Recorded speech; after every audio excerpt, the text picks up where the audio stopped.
बढ़ रहे हैं। हरियाणा कांग्रेस स्क्रीनिंग कमेटी का मंथन जारी है। आज लगातार चौथे दिन बैठक करेगी स्क्रीनिंग कमेटी और प्रत्याशियों को लेकर हाईकमान अंतिम फैसला लेगा। प्रदेश कांग्रेस प्रभारी दीपक बावरिया जानकारी दे चुके हैं कि सभी सीटों पर चर्चा जो है वो हो चुकी है। तो दीपक बावरिया की तरफ से ये बड़ा बयान सामने आया है। प्रदेश कांग्रेस प्रभारी दीपक बावरिया पहले ही जानकारी दे चुके हैं, सभी सीटों पर चर्चा हो चुकी है। दीपक बावरिया ने कहा हरियाणा कांग्रेस स्क्रीनिंग कमेटी का मंथन जारी है। देखिए 3 से 4 दिनों तक ये मंथन जो है वो लगातार किया जा रहा है। कांग्रेस लगातार विधानसभा चुनावों को लेकर एक्टिव मोड में नजर आ रही है। इस बीच अब अंतिम फैसला जो है वो हाईकमान का होगा। पूरी चर्चा हो गई है, सहमति का सवाल नहीं है। पैनल्स बने हुए हैं, कल जो है उसको फिर से क्रिस्टलाइज करेंगे और फाइनल रिकमेंडेशन देंगे। कल भी बैठक जारी रहेगी। कल चार लेकिन आज अगर सीटों की बात करें तो कितनी सीटें हैं जिन टोटल जो है मैंने आज जो है अनदर 40 सीट्स 40 सीट आज, यानी कि टोटल पूरा आज खत्म हो गया। प्रिलिमिनरी डिस्कशंस आज खत्म हो गया। सर ईडी ने जिस तरीके की कार्रवाई की है उसको लेकर आप क्या कहना चाहेंगे, क्योंकि हुड्डा साहब का नाम पहले सीबीआई की एफआईआर में आया था और अब ईडी की कार्रवाई हुई है। भारतीय जनता पार्टी की आदत है डराओ धमकाओ, सीबीआई भेजो, ईडी भेजो, तो कहीं ना कहीं चुनाव को प्रभावित करने के लिए इसी प्रकार की चेष्टा करते। उसमें कोई सच्चाई हो मैं नहीं मानता हूँ।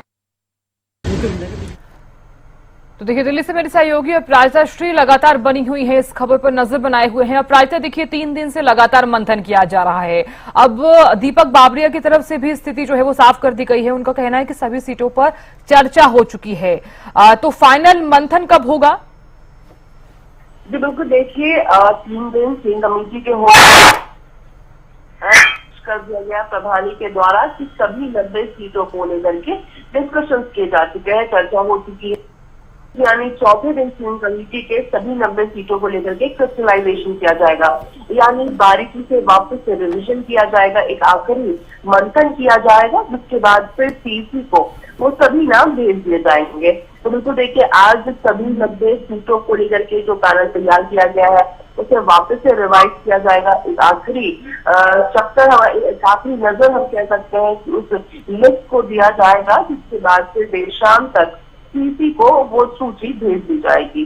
जी बिल्कुल अपराजिता, देखिए क्योंकि आज भी जिस तरह से मंथन लगातार जारी रहेगा, लेकिन अपराजिता अगर सभी सीटों पर चर्चा हो चुकी है, हालांकि इससे पहले भी हम बातचीत कर चुके हैं, 90 विधानसभा सीटों पर चर्चा हो चुकी है, तो फाइनल लिस्ट कब तक आएगी? यानी कि पहली सूची कब तक जारी की जाएगी और क्या माना जाए कि कौन कौन से बड़े चेहरे इस पहली लिस्ट में हो सकते हैं? क्योंकि ये तो पहले ही क्लियर कर दिया गया है कि कई विधायकों की जो टिकट है वो कट सकती है, और ये तो आप पहले भी जानकारी दे चुकी हैं कि जो कभी इधर तो कभी उधर वाली स्थिति में रहते हैं उन्हें तो वैसे ही दरकिनार कर दिया जाएगा।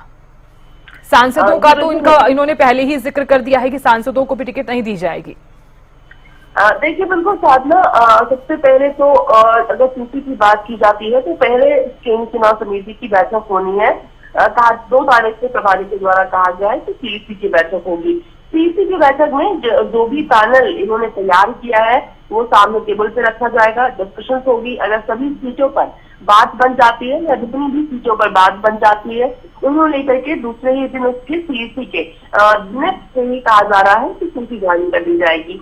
देखने वाली बात होगी कितने नामों पे सूची जारी कर दी जाती है। और वही विधायकों को लेकर भी कहा गया है कि देखिए जिसकी अगेंस्ट एंटी इनकम्बेंसी है, जिसने काम नहीं किया हो, जमीनी स्तर पर पकड़ नहीं है, मजबूत नहीं है, लॉयल नहीं है कांग्रेस को लेकर के, ये अगर इस तरह की जो पैरामीटर कांग्रेस ने तय की है उसके खिलाफ अगर उसके अगेंस्ट उसमें फुलफिल नहीं होते हैं, रिपोर्ट कार्ड सही नहीं आई, सर्वे सही नहीं आया, तो मौजूदा विधायकों की भी टिकट काटने में कांग्रेस कोई भी कोर-कसर नहीं छोड़ेगी। उन्हें कोई भी गुरेज नहीं होगा मौजूदा विधायकों की टिकट काटने में। साथ ही देखिए एक और है कि देखिए जिन्हें टिकट ऑलरेडी पिछली बार मिली थी, हार का सामना करना पड़ा हो, इसके पहले भी 2019 की बात की जाए, 2014 की अगर बात की जाए, 2 से ज्यादा बार अगर हार का सामना उन्हें करना पड़ा हो तो उनकी भी टिकट कर सकती है, उन्हें भी दरकिनार कांग्रेस करेगा। इसके अलावा अगर जो बहुत मजबूत कैंडिडेट होंगे, चाहे वो नया चेहरा क्यों ना हो, युवा चेहरा क्यों ना हो, महिला चेहरा क्यों ना हो, अगर उनकी जो पॉसिबिलिटी जीतने की विनेबिलिटी बहुत ज्यादा होती है और तो बिल्कुल उन्हें मौका दिया जा सकता है। साथ ही खिलाड़ियों को लेकर भी कहा गया है कि वेट एंड वॉच, यानी मैंने इस बात को लेकर के जब सवाल किया गया तो मैंने कहा वेट एंड वॉच, यानी कहीं कहीं नकारा नहीं जा रहा है। तो वो भी देखने वाली बात होगी कि क्या उन्हें भी कांग्रेस की तरफ से चुनाव लड़वाया जाता है। इसके अलावा दूसरे सांसदों को लेकर भी उनके द्वारा लगातार जब भी उनसे सवाल किए जा रहे हैं कि सांसदों को लेकर के जिस तरीके से उन्होंने ऐलान किया है और कि विधानसभा चुनाव नहीं बल्कि लोकसभा चुनाव उन्होंने जीता है या फिर राज्यसभा चुनाव उन्होंने जीता है, तो कोशिश रहेगी कि कांग्रेस को मजबूत बनाने की ओर वो काम करे। प्रदेश में जिस तरीके से उन्होंने जो भी, अगर कुमारी शैलजा की बात की जाए, रवनीत सिंह की बात की जाए, दीपेंद्र सिंह हुड्डा की बात की जाए, वो इस तरीके से वो कैंपेनिंग करते हुए नजर आ रहे हैं, यात्राएं करते हुए नजर आ रहे हैं, तो उसी में लगे रहे और विधानसभा चुनाव में कांग्रेस को जीत दिलाने की तरफ काम करते हैं। ये चीजें प्रभारी के द्वारा कही गई है। हालांकि आखिरी फैसला लेके हाईकमान का होगा। प्रभारी के द्वारा भी एक चीज कही गई है और वहीं कुमारी शैलजा की बात करते हैं तो लगातार वो बोलती हुई नजर आ रही है कि मैंने लोकसभा चुनाव से पहले ही अपनी इच्छा जाहिर की थी कि मैं प्रदेश के स्तर पर काम करना चाहती हूँ। हालांकि देखिए हाईकमान की इच्छा थी कि मैंने लोकसभा चुनाव लड़ा, जीता, धन्यवाद करती हूँ लोगों का। इसके बाद उन्होंने कहा कि मैं प्रदेश के स्तर पर काम करना चाहती हूँ, विधानसभा चुनाव लड़ना चाहती हूँ, आखिरी फैसला हाईकमान करेंगे, जो भी आदेश होगा मैं वही करूंगी। तो कहीं ना कहीं सांसद को अपनी इच्छा जता चुके हैं, वहीं प्रदेश के स्तर पर मना भी किया जा चुका है, नसीहत भी दी गई है कि कांग्रेस को मजबूत बनाने की तरफ काम करे। अब देखने वाली बात होगी कि हाईकमान क्या फैसला लेता है। जी बिल्कुल। देखिए, प्रायता दीपक बाबरिया की तरफ से तो कल ही क्लियर कर दिया गया था कि 90 विधानसभा सीटों पर चर्चा जो है वो हो चुकी है, लेकिन अभी देखिए क्योंकि आज चौथे दौर का मंथन किया जाएगा, तो ऐसे में सबसे बड़ा सवाल यहाँ पर ये उठता है कि अगर ये सांसदों को भी टिकट नहीं दे रहे हैं, जो चीज पहले ही क्लियर कर दी थी दीपक बाबरिया की तरफ से, तो ये भी कह दिया गया था कि अगर किसी भी सांसद को टिकट चाहिए तो वो अध्यक्ष से बात कर सकता है, हाईकमान से बातचीत कर सकता है।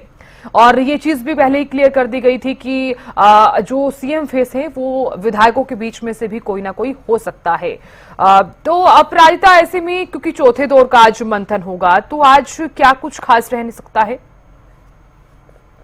तो देखिए, जिससे आपने जिक्र किया कि जरूरी नहीं कि मुख्यमंत्री बनने के लिए विधानसभा चुनाव लड़ने की आवश्यकता है। सांसद चेहरा भी सीएम रेस से बाहर नहीं है, वो भी सीएम फेस रह सकता है। मुख्यमंत्री नारायण सिंह सैनी की उन्होंने एग्जाम्पल दिया और कहा कि ऐसा नहीं है, कोई भी सीएम रेस से बाहर नहीं है, सभी की इच्छाएं होती है, महत्वाकांक्षाएं होती है और किसी को महत्वाकांक्षाओं को देखने से रोकना नहीं चाहिए। इस तरह की उन्होंने चीजें की है। बहरहाल अगर हम आज की बैठक की बात करते हैं तो देखिए बैठक करीब 12:12 के आसपास शुरू हो जाएगी। स्क्रीनिंग कमेटी के चौथे दिन की बैठक, सभी जो 90 पैनल तैयार किए गए हैं, सभी 90 विधानसभा क्षेत्र को, उन सभी को वापस से एक बार फिक्सलाइज किया जाएगा।